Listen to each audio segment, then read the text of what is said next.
Mr. Speaker, sir, before I speak on the substantive matters concerning the Constitution Amendment and the repeal of Section 377A, let me first make one point that I think has not been made enough.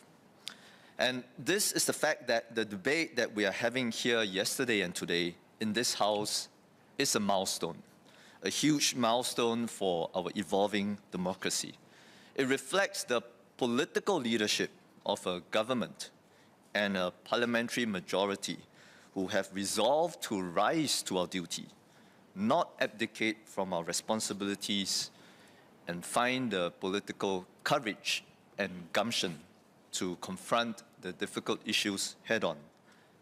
Do what is right, even if there is no political favor to be gained, and indeed every chance of a political cost to bear. Once the prospects of the courts striking down Section 377A in a future challenge became clear, this government of the day did not choose to unsee what it had seen. The government did not look the other way. Instead, we sprang into action, put it squarely on the agenda as our duty required us to, and set out to find a way forward for all Singaporeans, difficult as it may be. And so I say, especially to the youths who desire a more robust democracy in Singapore, I say, let's celebrate this moment. Let's celebrate this moment. This is our democracy in action. This is our democracy growing stronger. I listened to my colleagues yesterday, Mr. Chris D'Souza, Mr. Alex Yam, Minister Vivian Balakrishnan, Ms. Jessica Tan, for example, who hold very strong beliefs on the family unit and want the institution of marriage to be protected and strengthened. Nonetheless, eventually, by the end of their speeches, they have also expressed their strong support for repeal in this debate. And then, on the other hand, there was SPS Bayam Keng, for example, who has been advocating strongly for repeal, indeed, since 2007. And yet, in this debate, eventually, by the end of the speech, he has also expressed strong support for protecting the institution of marriage. So, very different starting points. Repeal on the one hand, protecting the institution of marriage on the other, and a broad tent of views, a broad tent of starting points, even amongst PAP MPs, representing various parts of our society. Yet, we have found mutual accommodation. We have found convergence in support of both bills. And we have closed ranks and come together to try and bring all Singaporeans along on the way forward, together in the national interest, our personal views notwithstanding, as my colleague Mr. Murali Pillai has so eloquently put it. This is how a responsible governing party works. This is our democracy in action. And I am glad that opposition members and nominated members have all joined us in seizing this moment. We owe it to Singaporeans to do right by our democracy. We discuss the difficult issues directly, and above all, we stand for unity and compassion as one people. Mr. Speaker, sir, now let me get to the substantive matters. First, on the repeal of Section 377A. I'll start with a quick story. I once asked two friends, husband and wife in their 30s, young parents to two kids, and we were talking about their expectations of their children. And I asked them, what if their son turns out to be gay and wishes to bring his partner home to meet them? What would they think?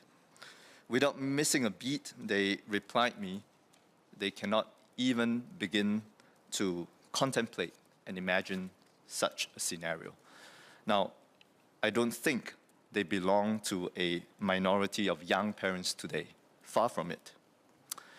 Yet, if their son does turn out to be gay, I would make a guess that they will, one, love him all the same, and two, they will certainly not want their son and his acts of intimacy with his partner, consensual in private, to be labeled as criminal. Why should their son be labeled a criminal? This, I think, is the crux of the Section 377A issue. Regardless of our views on homosexuality, I think we can generally agree that we know a gay friend or even family member, and we love and respect him like we do any other friend or family member. And we have very little reason, really, to see him as a criminal. I believe this is the prevailing morality of our society, and because our laws ought to reflect the morality of our society, repealing Section 377A and decriminalizing gay sex is really the right thing for us to do. And I'm glad we are doing it. Now, we could very well stop here. Legislatively, there is no obligation or inevitability that as we decriminalize gay sex, we will also protect the institution of marriage. It is a deliberate act of Parliament, a carefully considered and balanced decision and move, to do both at the same time. And we do it because we know that taken together, this set of arrangements will be one that our society as a whole can probably accept, and it can point a way forward for all of us. Going back to the story of my two friends, the young parents, yes, if their son does turn out to be gay, they will certainly not want their son's private activities to be criminal, but I think it will be much less certain if they will accept the notion of a son-in-law or of a grandchild or grandchildren within the context of a marriage between their son and his gay partner. And I think they would also completely understand if their friends were to turn to them and say, look, we really will not agree to allowing your son to marry here in Singapore because it runs against our beliefs and it runs against what we would like our children and our grandchildren to believe about marriage, or at least what we would like our children and grandchildren to see and hear for themselves before forming their own conclusions. On marriage, I think this is the prevailing morality of our society, and our laws and policies should also protect this, even as we repeal the law on gay sex. Indeed, it seems from a survey conducted by Today just 2 months ago that younger Singaporeans generally think this way too. 68% view the repeal of 377A positively, and at the same time, an almost equal proportion wishes to uphold the current definition of marriage between one man and one woman. Now, let me also say this. Some have commented that this is effectively, where we are today, is effectively one step forward and 2 steps back for the gay community. I have to respectfully disagree. I think this is real progress. Gay sex is decriminalized in Singapore, finally, and at the same time, we are coming together as a society and coming to terms with the reality that a majority of us are not yet ready to give up our fundamental beliefs, including on marriage, and so let's find a balance. Let's find mutual accommodation. This is a mark of our maturing society. This is real progress.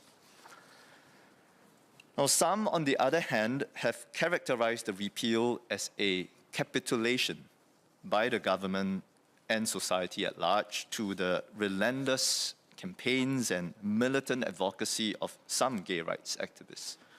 I think this is quite unfair too.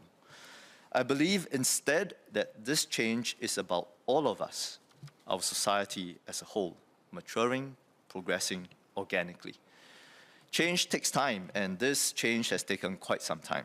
But this change has not been precipitated by the narrow words or actions or deeds of a few. I think this change represents part of our broader progress towards becoming a more inclusive society in various dimensions, various other dimensions like wage level, age, disabilities, mental health, and yes, we have become more inclusive on the dimension of sexual orientation too. Sir in Mandarin, please. 议长先生，为人父母的是想想，如果有一天您的儿子告诉您，爸妈，我是同性恋，我有伴了，我想带他来见你们，您会怎么想？您会怎么说？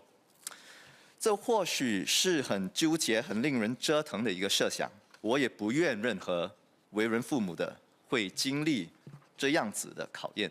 但是如果这正是当前的事实，那我猜想我们的反应，首先应该会是：第一，我们对孩子的爱仍然不变；再来，我们也绝对不会希望儿子会因为他的性倾向和性行为被视为罪犯。这第二点正是刑事法典377A 条文折射的核心问题。无论我们对同性恋、对男男恋爱有怎样的态度和理念，我们生活圈子里应该都有认识同性恋的朋友，甚至是亲人。他们就像任何人一样值得被疼爱，一样值得被尊重。我想我们也可以认同，我们没有什么理由为依据，可以把他们男男之间私底下的性爱行为视为刑事罪行，这是不人道、不正义的。所以我支持废除377A 条文，这是我们作为一个包容社会应该做的，责无旁贷。当然，我也非常理解很多国人会担忧废除377A 之后会有怎样的后果，同性恋人权主义者又会有怎样的提倡和争论。如果废除377A 之后的下一步是同性婚姻的认同和许可，我们现今社会的规范和核心价值理念又该何去何从？国人的这些顾虑是非常根本、非常重要的。也正因如此，政府在废除377A 的同时，也提议修正宪法，保护目前的婚姻定义。昨天，政务部长孙雪玲也指出了，这反映了政府就377A 课题以及在顾及社会各个群体的担忧和考量中所投入的极大心思。我想说的是，这两项法案同时也反映了一个负责任的政府和国会应有的政治勇气、骨气和魄力。377A 课题虽然困难，我们并没有退缩，我们并没有失责。古人有句话：“治国有常而利民为本，政教有经而令行为上。”治国有常而利民为本，说的就是治国最根本的法则是让人民获利。那政府坦然正视问题，寻找折中的方向，通过这两项法案，政府做到了。政教有经而令行为上，意思就是政治教化最紧要的是让政令畅通无阻，让政令畅通无阻。所以，人民行动党在就这两项法案中，并没有举起党鞭。执政党顾名思义就得执政，让政令畅通。执政党做到了。这是我国民主制度和民主过程中属于所有国人的重要胜利。So where do we go from here? My hope is that all sides will continue engaging with each other and do so with ever greater depths of mutual respect, understanding, and empathy. And it starts with avoiding unhelpful assumptions. For one, gays and lesbians are not a monolith. not all homosexuals are judicial activists, and judicial activists do not speak for all homosexuals. At the same time, not all social conservatives are Christian or Muslim. Indeed, many conservatives are either of other religions or not religious at all. Their socially conservative views, while deep-seated, are not religious in nature. I also hope that our engagements going forward will be in the real world, offline, not in social media where certain narratives get amplified much more than others. Social media creates echo chambers, and not all equally. Some chambers may be small, but the echoes are especially loud, and they reverberate well beyond the realms of the chambers themselves. We have Singaporeans who are concerned with how and what social media is buffeting us with, and I think rightly so. We need safe spaces in the real world where all views can come forth and be heard equally, where we can get a good sense of the real balance of views amongst all of us. And in these safe spaces, no one should have to labor under the fear of name-calling or being cancelled, especially by bad actors under the guise of anonymity. Mr. Speaker, sir, with this, I support both bills. Thank you.